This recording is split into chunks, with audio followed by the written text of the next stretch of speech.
অবাক করার মতো হলেও ফুটবলের কিংবদন্তি লিওনেল মেসি আসছেন ভারতে। হ্যাঁ, আপনি ঠিকই শুনছেন, আর্জেন্টাইন জাদুকর আসছেন ভারত সফরে। কোথায় কোথায় ঘুরবেন তিনি, আর ভারতের মেসি ভক্তদের জন্য চমক হিসেবে কি কি থাকছে এই ট্যুরে।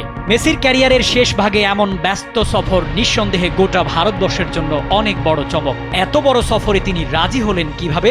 কলকাতা ভিত্তিক স্পোর্টস প্রমোটার শতদ্রু দত্ত জানালেন, মেসিকে রাজি করাতে বড় ভূমিকা রেখেছে এমিলিয়ানো মার্টিনেজ ও রোনালদিনহো। ভারতের আতিথেয়তা দেখে তারা মুগ্ধ হয়ে মেসিকে ইতিবাচক বার্তা দেন। শুধু তার বন্ধুদের রিভিউ নয়, মেসিকে বোঝাতে তাকে দেখানো হয়েছিল 2011 সালের আর্জেন্টিনা দলের কলকাতা সফরের ভিডিও, যেখানে প্রথমবার আর্জেন্টিনার অধিনায়ক হিসেবে তিনি মাঠে নেমেছিলেন। ওয়ালটন এখন দেশের সীমানা পেরিয়ে পৌঁছে গিয়েছে 50টিরও বেশি দেশে। ওয়ালটন, ঘরে ঘরে বিশ্বজুড়ে। এছাড়া কলকাতার এক দুর্গাপূজা মণ্ডপে নির্মিত মেসির বিশাল মুরালের ছবিটিও দেখানো হয় তাকে। 12 ডিসেম্বর কলকাতা থেকে শুরু হবে তার গোট ট্যুর অব ইন্ডিয়া 2025। এরপর তিনি যাবেন মুম্বাই, নয়াদিল্লি ও আহমেদাবাদে। সফরে মেসি শুধু দর্শকদের সঙ্গে দেখা করবেন না, অংশ নেবেন প্রদর্শনী ম্যাচেও, যেখানে থাকবেন বলিউড ও ভারতীয় ক্রীড়া জগতের তারকারা। এমনকি অন্যতম আকর্ষণ হিসেবে ক্রিকেট ব্যাট হাতেও দেখা যেতে পারে ফুটবল সাম্রাজ্যের এই রাজাকে।